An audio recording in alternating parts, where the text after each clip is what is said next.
You gotta admit, even when he's staring death directly in the face, Erwin Smith can give a rousing speech that'll put hair on your chest and turn you into a sexual tyrannosaur.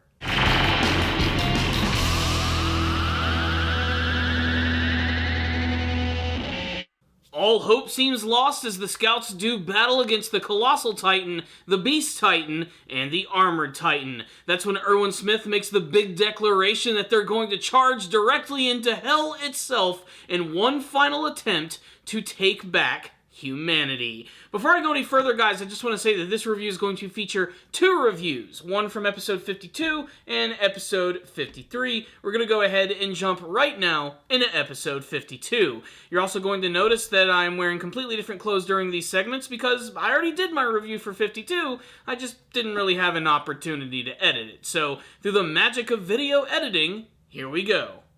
It's time to butcher the proper pronunciation of names in my review of Attack on Titan, episode 52. An episode which finally sees the return of Bertholdt Hoover, the Colossal Titan himself. But before we get to any of that, we have some pretty big revelations at the beginning of the episode, which show us the true death of Marco, something that's been sort of a mystery throughout most of the series, but little by little with every season they've been sort of like showing us how this entire event went down. And I have to say, it was a pretty horrifying death scene. I mean, yes, we always knew that he was eaten by a Titan, but we never actually got to see how it all actually happened.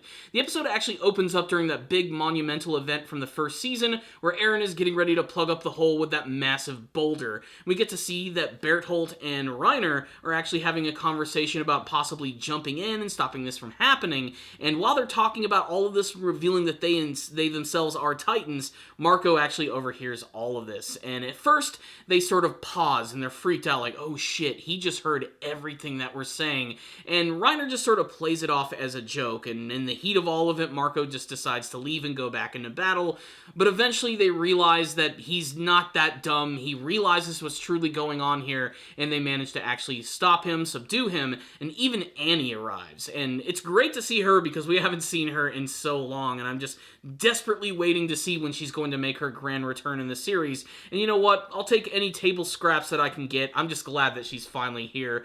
But again, she shows a desperate amount of humanity as she struggles between her human self and her, allegiance with the other Titans, when Reiner basically tells her to take away his ODM gear and to subdue him to the point where he has to stay behind and get eaten by a Titan, and she really struggles with all of this. You can tell it's something that she does not want to do, and this is where we get to see the grisly murder of Marco as he's eaten alive by a Titan. You even get to see the twisted mind of Reiner as he realizes in his mind he has a sort of like split personality going on, where he's shocked to actually see the death of Marco, even though he's the one who just instigated all of it. We also get the unceremonious reveal of the actual name of the Beast Titan, the guy that actually transforms. His name is Zeke, and I'm still not quite sure what this guy's plan is aside from bringing in Reiner and Bertholdt to work with him, but apparently they still just want to destroy all of humanity for reasons. Again, that's just something that the series loves to do. It's that whole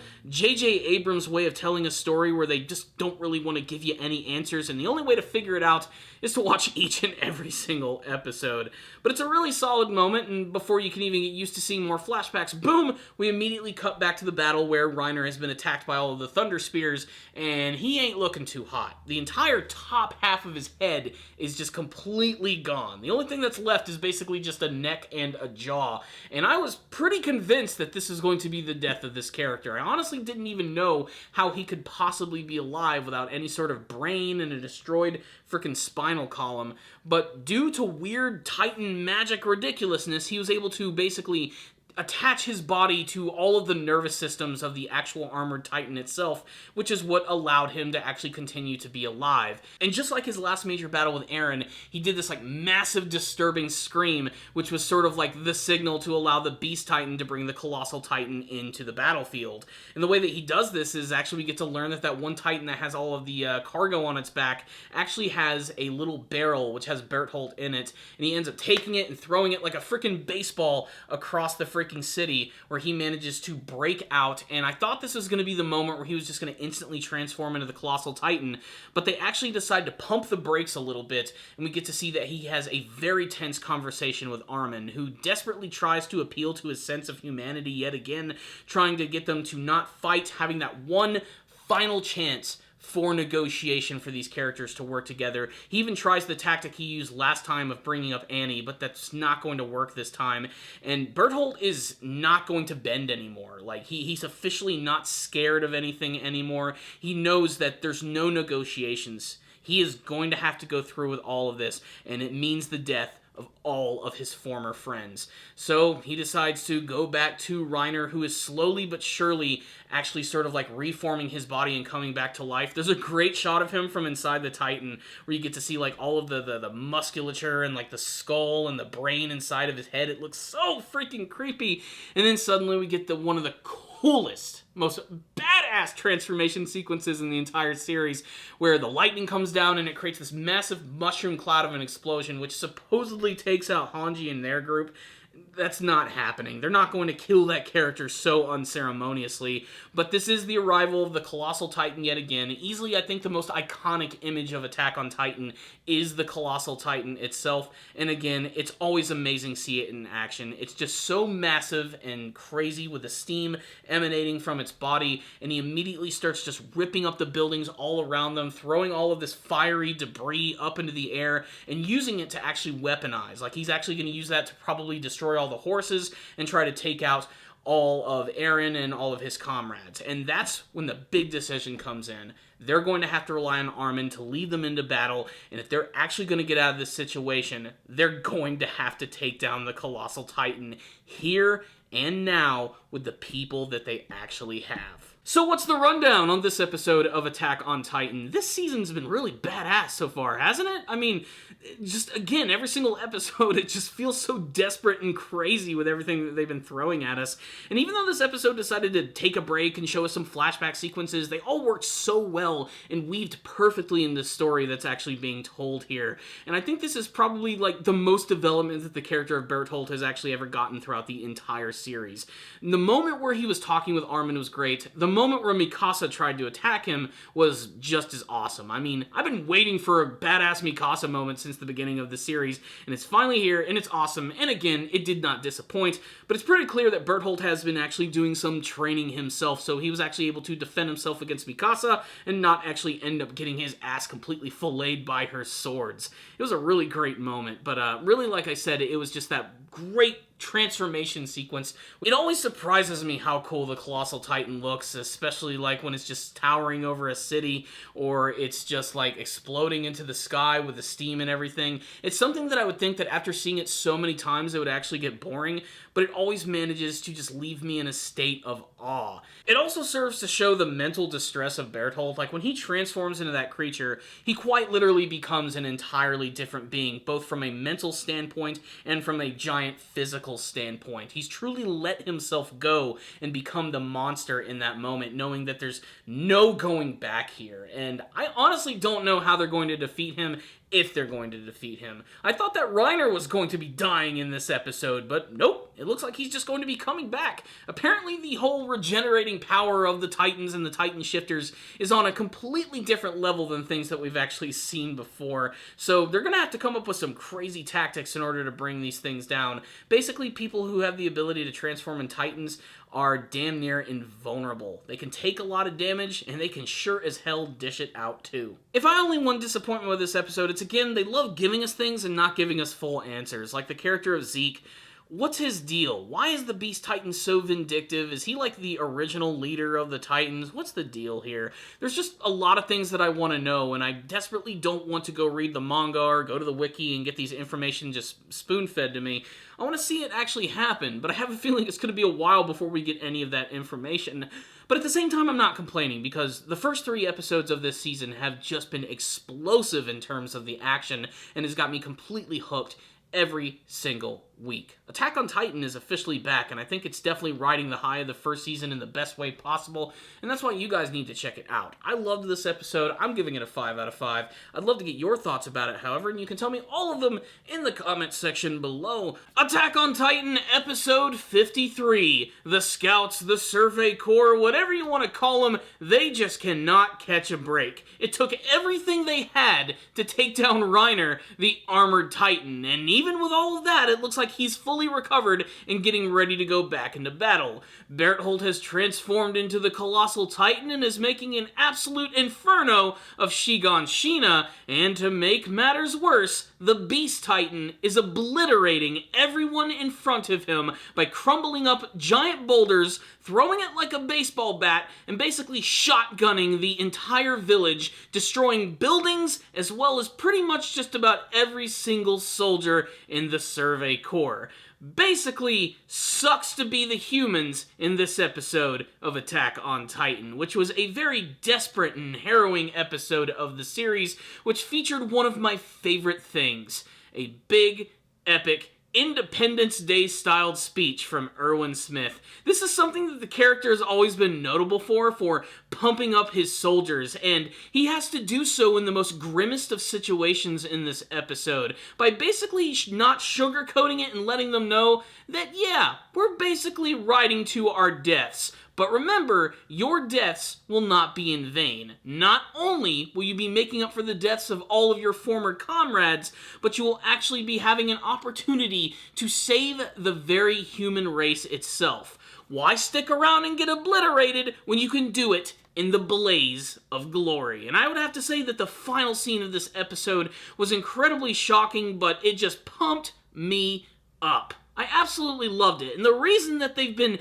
pushed up against a wall, so to speak, and pun intended, is because Bertholdt has transformed into the Colossal Titan, and nothing is going to stop him. He's just way too freaking big and powerful. His steam knocks away all of the Thunder Spears, and not even Eren in his Titan form can do anything to stop him. He desperately tries by trying to grab onto his leg, which is kind of funny when I actually saw the scene, because Eren in his Titan form is pretty big, but still just absolutely minuscule when compared to the Colossal Titan. It's like getting attacked by a freaking chihuahua to him, and he quite literally kicks and punts him so hard into the wall that it actually knocks Eren out. That entire scene was really shocking, and again speaks for the absolute power of the Colossal Titan itself. And basically, they don't know what they're gonna do. Armin completely freaks out, tries to give the command over to John, who again basically just says, well, let's go to the river and try and come up with another plan to take this thing down.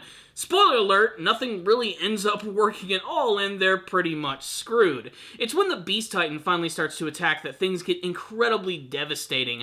I especially love how the actual scene started, with Levi seemingly trying to come up with a strategy when suddenly all of these rocks started exploding around him, and all of the houses just started getting ripped to pieces, bodies flying all over the place. The Beast Titan is just grabbing these giant rocks, crushing them, and throwing them in multiple directions, and it is just shredding the Survey Corps. It's at this moment that Erwin realizes that, yeah, they're kind of fucked here. There's not really much they can do.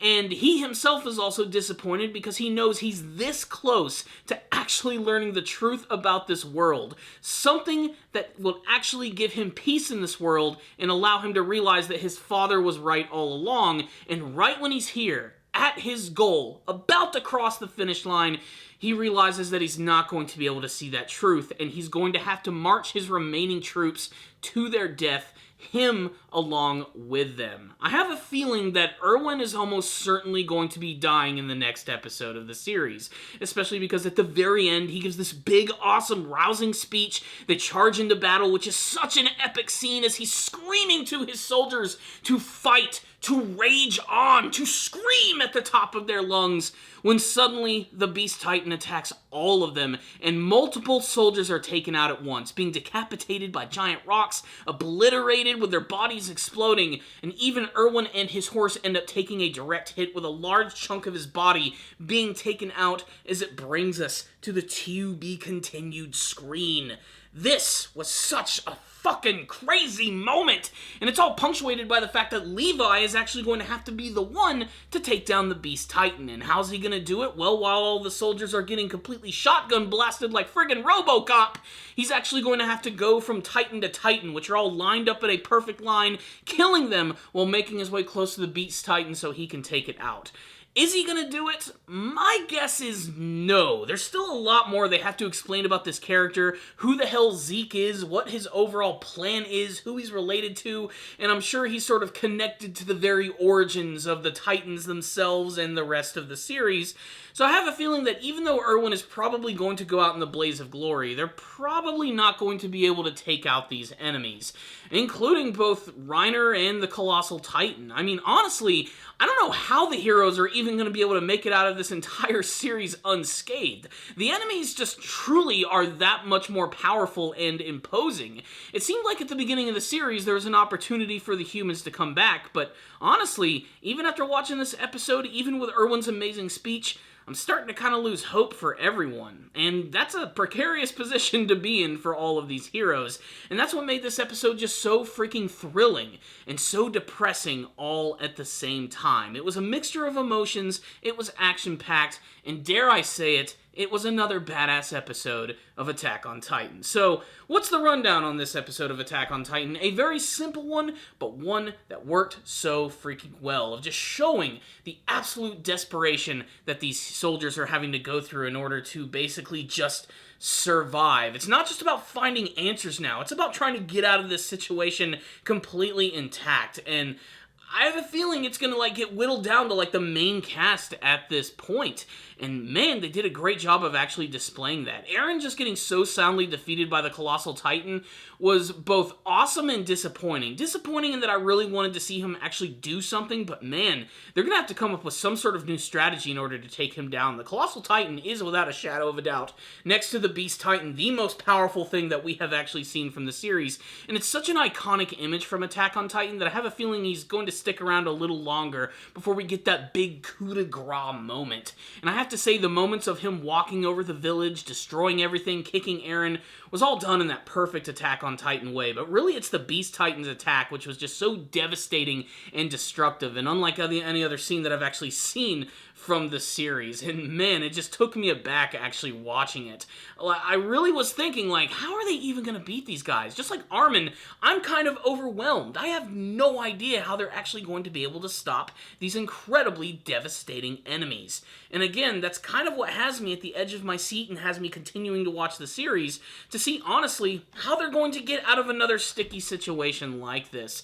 But it's those final moments with Erwin which completely blew me away, especially with the sudden realization that he's not going to get all the answers, he's not going to get the truth he wants, and like many of the people that followed him, he's going to have to make that sacrifice, and yet he's not afraid of it. He goes into it headlong, pumping up everyone in that moment, and that's what's so fucking awesome about Erwin Smith. He's an amazing character, even after all the damage he suffered, the friends he's lost, losing an arm, being devastatedly hurt by all of these Titans constantly, and being this close to his goal, he still never gives up.